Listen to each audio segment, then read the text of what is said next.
Most people believe the money in their bank account is safe. They believe the United States dollar is invincible. They look at the stock market record highs and assume everything is fine. But if you look at what is happening in the shadows of the global financial system, a very different picture emerges.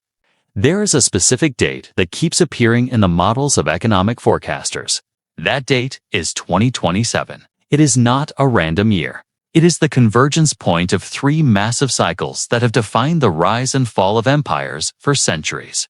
And if the signals are correct, 2027 will mark the end of the paper money experiment and the return of the only true money the world has ever known, gold. Former President Donald Trump has hinted at this.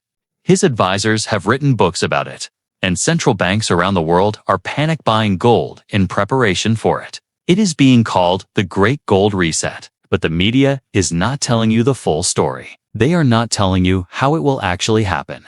They are not telling you that to bring back the gold standard, the government may have to do the unthinkable. They may have to confiscate wealth to save the system. This has happened before.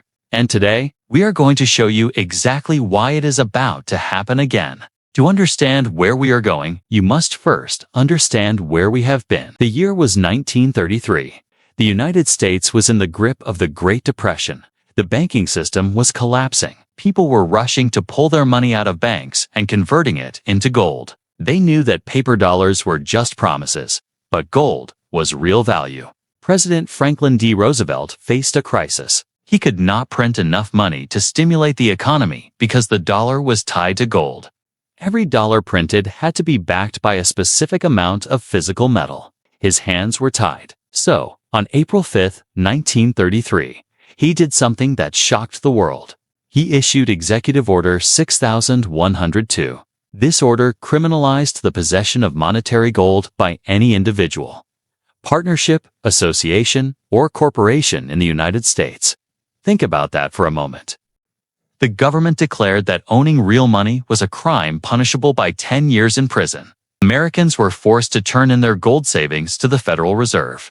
In exchange, they were given paper dollars at a rate of $20.67 per ounce. Millions of Americans complied. They handed over their wealth, and once the government had collected all the gold, Roosevelt made his move. He revalued the price of gold to $35 an ounce. Overnight, the dollar was devalued by nearly 70%. The government had effectively stolen massive amounts of purchasing power from the people to bail out the state. It was the largest wealth transfer in American history, and it worked. It allowed the government to print more money, inflate the debt away, and reset the economic machine. Now, fast forward 96 years. We are approaching a new crisis point. But this time, the numbers are not just bad. They are mathematically impossible. The United States national debt has exploded past $35 trillion. Interest payments on that debt are now higher than the entire defense budget. We are borrowing money just to pay the interest on the money we already borrowed. This is what economists call a debt-death spiral. There is no way to tax your way out of this. There is no way to grow your way out of this. There are only two options left. Option 1 is to default on the debt. Tell the world that America is bankrupt and watch the global economy collapse. Option 2 is to inflate the debt away, to destroy the value of the dollar so that the $35 trillion we owe becomes worthless in real terms. History tells us that governments always choose inflation.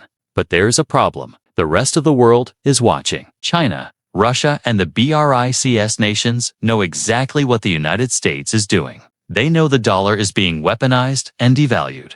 That is why they are dumping U.S. Treasury bonds and buying gold at a record pace. They are preparing for a world where the dollar is no longer the reserve currency. This brings us to Donald Trump and the hidden plan for 2027. Donald Trump has always been a vocal critic of the Federal Reserve and the weak dollar policy. In campaign speeches and private dinners, he has frequently mentioned the stability of the past.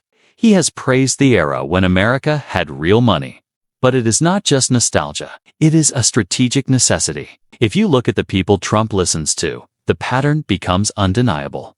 Take Judy Shelton, for example. She was Trump's nominee for the Federal Reserve Board. She is one of the most prominent voices in modern economics, advocating for a return to a gold-linked currency. She believes that the only way to stop the government from destroying the currency is to anchor it to something solid. Then you have Robert Lighthizer and other economic nationalists in Trump's orbit. They argue that the current fiat system actually benefits China. It allows China to manipulate their currency and gut American manufacturing. They believe that a gold-backed dollar would level the playing field and force other nations to play fair. So, how would a 2027 gold reset actually work? It would likely follow the playbook of 1933, but with modern digital characteristics. Step 1 is the setup. The government will likely wait for a major crisis. This could be a geopolitical conflict, a new pandemic, or a sudden crash in the bond market. When fear is at its highest, the public will accept drastic measures. The narrative will be that foreign adversaries, specifically the BRICS nations, are attacking the dollar. To protect American national security, the president must act. Step 2 is the restriction. Just like in 1933, the government cannot back the currency with gold if they do not hold the gold. Currently, the United States claims to hold over 8,000 tons of gold in Fort Knox, but at the current price of $2,000 an ounce, that gold is worth roughly $500 billion. That is a tiny fraction of the $21 trillion money supply. To make the math work, the price of gold must go higher, much higher.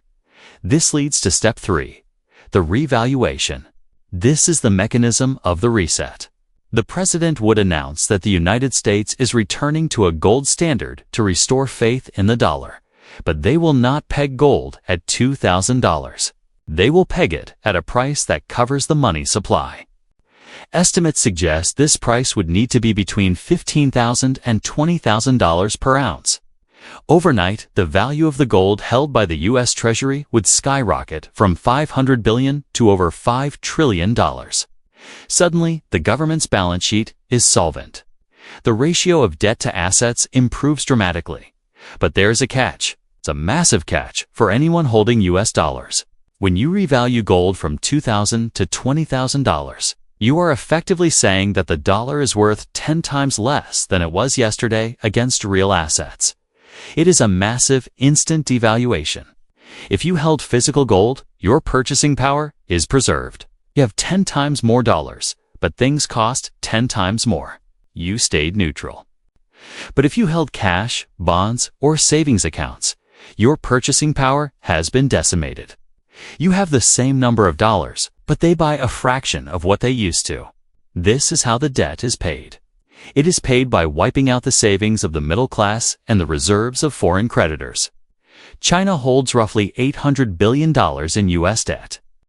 If the dollar is devalued by 90% against gold, China's savings are effectively wiped out. It is a strategic default disguised as monetary policy. Now, why is 2027 the target date? Why not sooner? There are strictly defined cycles in monetary history. The classical gold standard ended in the 1930s. The Bretton Woods gold exchange standard ended in 1971. That was 54 years ago. These systems have a shelf life of about 50 to 60 years before the debt builds up to high and the system breaks. We are currently in the danger zone. Furthermore, the BRICS nations have announced their intention to launch a gold-backed trading currency. They are targeting the 2025 to 2026 window for initial rollout. By 2027, this threat will be mature. If the United States does not offer a gold-backed alternative, the world might simply stop using dollars for trade. The U.S. would lose its superpower status overnight. A 2027 reset allows the U.S. to preempt this.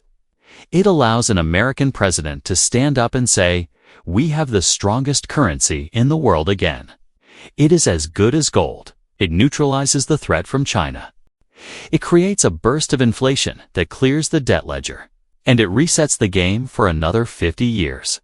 But for the average citizen, the transition period will be chaotic. This is where the danger lies. In 1933, the government did not just revalue gold. They confiscated it first to ensure the profit went to the state, not the people. Would a modern administration go door-to-door taking gold coins?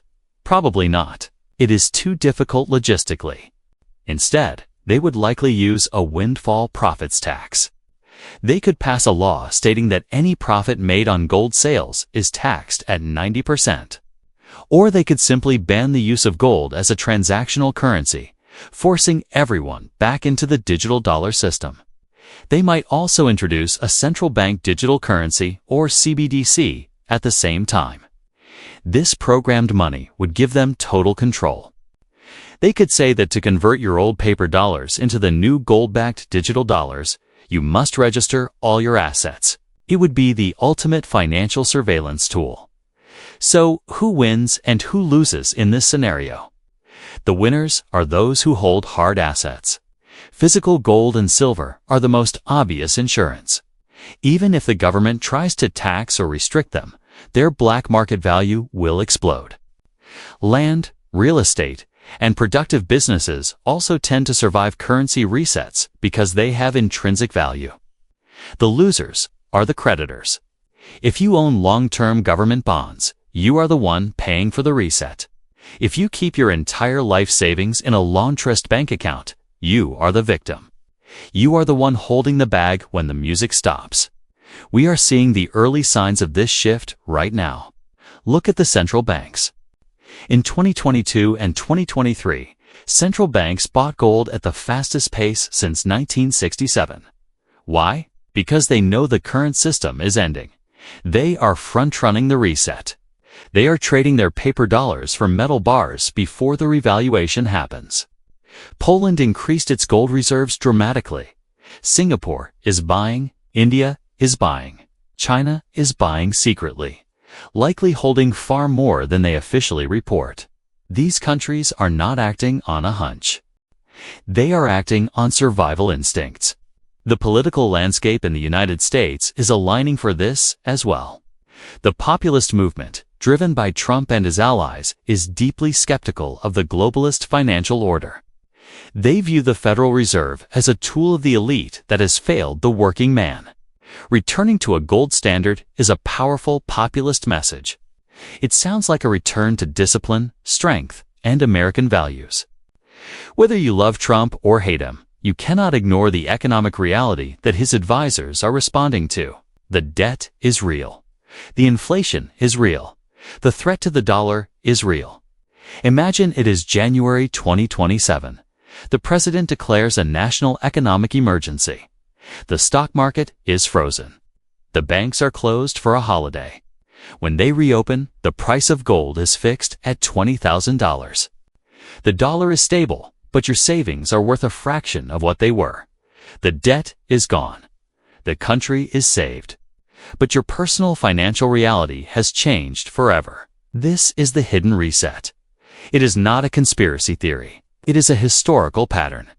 It happened in 1933 under Roosevelt. It happened in 1971 under Nixon.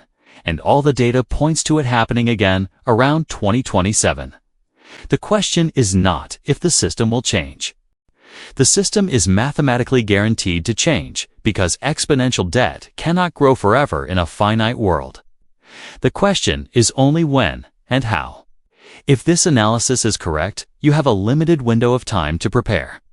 You have a few years to diversify out of pure paper assets. You have a few years to look at what the central banks are doing and do the same. Do not wait for the announcement on the evening news. By the time the president speaks, the reset will already be complete. The windows will be closed. The gold price will already be revalued. The transfer of wealth will be over. The gold standard is coming back. It may look different than it did in the 19th century. It may be digital. It may be partial. But the era of unlimited paper money backed by nothing but faith is drawing to a close. 2027 is the date to watch. The signs are there for those who have eyes to see.